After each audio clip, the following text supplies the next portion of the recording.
Como falamos, vamos para o segundo estudo dessa semana. Hoje é dia 10 de março de 2018 e tem como título Pico Dei, Registros. As leituras bíblicas são Êxodo 38, 21 a 40, 38, 1 Reis 7, 51 a 8, 21, 2 Coríntios 3, de 7 a 18. Êxodo 38, 21. Esta é a relação do material usado para o tabernáculo da aliança, registrada por ordem de Moisés pelos levitas, sob a direção de Itamar, filho de Arão, o sacerdote. O estudo desta semana ainda trata do tabernáculo. Esse estudo tem como título a palavra registros ou enumeração. Trata-se dos detalhes importantes para a confecção de uma obra muito especial, que seria o local sagrado do encontro de Deus com seu povo. Qual a importância desta tenda? Qual a importância da igreja local? Ainda que diferentes entre si, ambas apontam para a busca do espiritual, a busca do eterno. Desde a queda, o homem tenta voltar para casa. A expulsão do casal do Jardim do Éden trouxe um vazio interior na alma do homem, que só é preenchido com a presença do Espírito Santo de Deus. O tabernáculo era necessário, pois seria um ponto de contato entre a criatura e o Criador, e vice-versa. A necessidade e o desejo de voltar para casa fez com que o homem muitas vezes afrontasse o Altíssimo, quando tentou buscá-lo com as suas próprias mãos. A Torre de Babel é ao mesmo tempo o desejo de voltar para casa e uma busca do paraíso sem Deus no controle. E resultou em rebelião e em desgraça. O tabernáculo foi construído com toda a direção e supervisão de Deus. Êxodo 26:30, faça o tabernáculo de acordo com o modelo que lhe foi mostrado no monte. Há um modelo a ser seguido. Os sábios de coração foram escolhidos para essa obra, mas não poderia existir aqui a opinião racional do homem, e sim a obediência restrita ao que Deus falou. É muito natural encontrarmos pessoas que se opõem à obra de Deus, justificando racionalmente os seus motivos. No começo, mudaram a data da Páscoa para diferenciar a Páscoa dos judeus da Páscoa da igreja. Há uma só Páscoa, instituída por Deus, que para os judeus é hoje um memorial e para nós um fato profético consumado, a alegria de nossa salvação na redenção realizada por Jesus Cristo.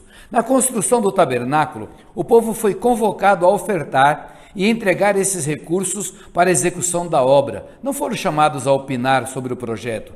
Hoje em dia, muitas vezes as igrejas sofrem manipulação por aqueles que Deus levanta com o dom da liberalidade, e estes, pelo fato de serem os maiores ajudadores, querem que as suas posições prevaleçam de qualquer maneira pelo fato de contribuírem para a obra. Existe uma planta.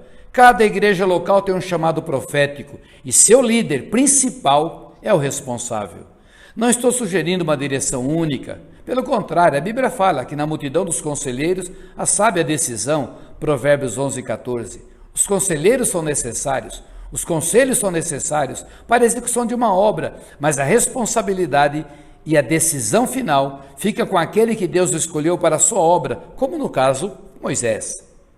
É tão séria essa questão que o final do versículo 38 e 22, ele é citado 19 vezes. O versículo é, Êxodo 38, 22, Bezalel, filho de Uri, neto de Ur, da tribo de Judá, fez tudo o que o Senhor tinha ordenado a Moisés. Em cada detalhe da execução da obra, vem esse versículo. A razão principal foi o cuidado de se fazer conforme o modelo visto no Monte Santo. Toda a obra de Deus tem uma planta, ou seja, uma direção ministerial. Um erro muito grande é tentar imitar ministérios, quando não se é chamado para os mesmos. Um ministério aparentemente bem-sucedido provoca ciúmes, não deveria. E alguns procuram imitar sem terem sido chamados para tal. Outras vezes pastores querem fazer da mesma maneira em todos os lugares, daí surgem as denominações. A Igreja de Cristo é única, universal e apostólica, mas opera com variados dons e ministérios. Fazer o tabernáculo conforme o modelo nos poupa de comparações infundadas e desnecessárias, como também do fracasso inevitável. Gosto muito de registros memoriais e arquivos históricos, para poder avaliar como andou e anda a obra confiada em minhas mãos. Aferir ministérios é salutar, não com o padrão do vizinho, mas com aquilo que Deus colocou em nossos corações. Uma visão pode até demorar a se concretizar, como no caso de Abraão, mas sendo de Deus, um dia os frutos aparecerão. Fazer como foi visto no modelo do Monte Santo. 1 Reis 7:51. Terminada toda a obra que Salomão realizou para o templo do Senhor, ele trouxe tudo que seu pai havia consagrado e colocou junto com os tesouros do templo do Senhor, a prata, o ouro e os utensílios. Aqui o texto fala da conclusão do templo de Salomão e a sua dedicação. Tanto o tabernáculo como o templo eram lugares de adoração e encontro com Deus eterno, onde eram levadas as ofertas e feitos os sacrifícios e as consagrações. Eram locais de encontro de toda a comunidade por ocasião dos sábados e das festas fixas. Na realidade, era o coração do povo judeu. Hoje, na Nova Aliança, as coisas ficam mais simples e, ao mesmo tempo, mais complexas. Somos sacerdotes, tabernáculo, templo, altar e ministramos numa nova dimensão. Os lugares que escolhemos não são tão importantes em si mesmos, mas sim nossas próprias vidas. Quando analisamos o valor do tabernáculo e do templo e transferimos tudo isso para as nossas vidas pessoais, sentimos um peso muito grande de responsabilidade.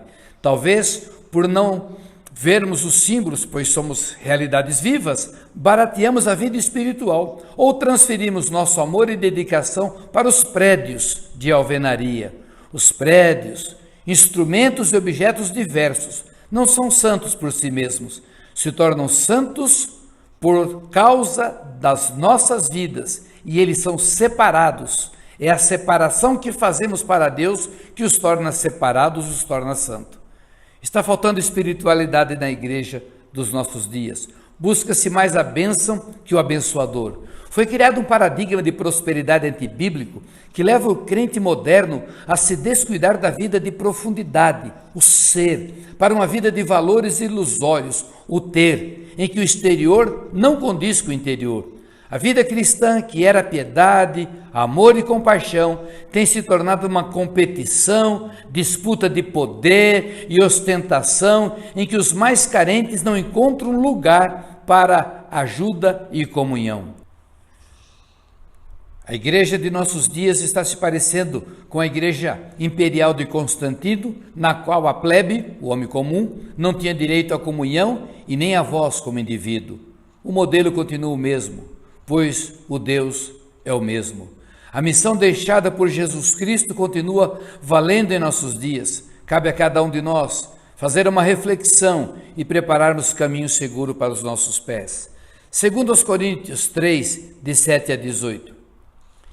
E se o ministério da morte gravado com letras de pedras veio em glória, de maneira que os filhos de Israel não podiam fitar os olhos na face de Moisés, por causa da glória do seu rosto, a qual era transitória, como não será de maior glória o ministério do Espírito? Porque se o ministério da condenação foi glorioso, muito mais excederá em glória o ministério da justiça. Porque também o que foi glorificado nesta parte não foi glorificado por causa desta excelente glória, porque se o que era transitório foi para a glória, muito mais é em glória o que permanece. Tendo, pois, tal esperança, usamos de muita ousadia no falar, e não somos como Moisés, que punha um véu sobre a sua face, para que os filhos de Israel não olhassem firmemente para o fim daquilo que era transitório, mas os seus sentidos foram endurecidos, porque até hoje o mesmo véu está por levantar na lição do Velho Testamento, o qual foi por Cristo abolido. E até hoje, quando é lido Moisés, o véu está posto sobre o coração deles, mas quando se converterem ao Senhor, então o véu se tirará. Ora, o Senhor é Espírito, e onde está o Espírito do Senhor, aí a liberdade. Mas todos nós, com o rosto descoberto, refletindo como um espelho a glória do Senhor, somos transformados de glória em glória na mesma imagem, como pelo Espírito do Senhor. Texto bíblico tremendo. Quando analisamos a importância do tabernáculo de Moisés e o templo, ficamos impressionados com os detalhes, com a sua importância. etc.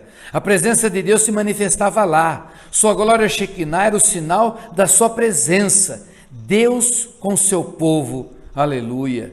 Se não restam dúvidas de que a antiga aliança, ainda que passageira, era gloriosa, o que se dirá então da nova aliança em Jesus Cristo? É isso que o texto nos fala, a importância superior de uma glória permanente. Já falamos bastante sobre os significados do tabernáculo, do templo e seus utensílios em nossas vidas, mas agora algo novo é acrescentado, a glória de Deus. 1 Pedro 4,14, se pelo nome de Cristo sois injuriados, bem-aventurados sois, porque sobre vós repousa o Espírito da glória de Deus. É isso que a passagem acima está falando. Se aquilo que era transitório era glorioso, quanto mais o que é permanente, a posição que temos e o que somos em Jesus Cristo, na pessoa do Espírito Santo. Algo está acontecendo em nossos dias, algo bom em meio às trevas. Deus está levantando um povo nesses últimos dias para levantar seu tabernáculo, para edificar sua casa grande e maravilhosa. A trombeta está soando, chamando os trabalhadores da última hora. É preciso ter ouvidos para ouvir o que o Espírito diz à igreja.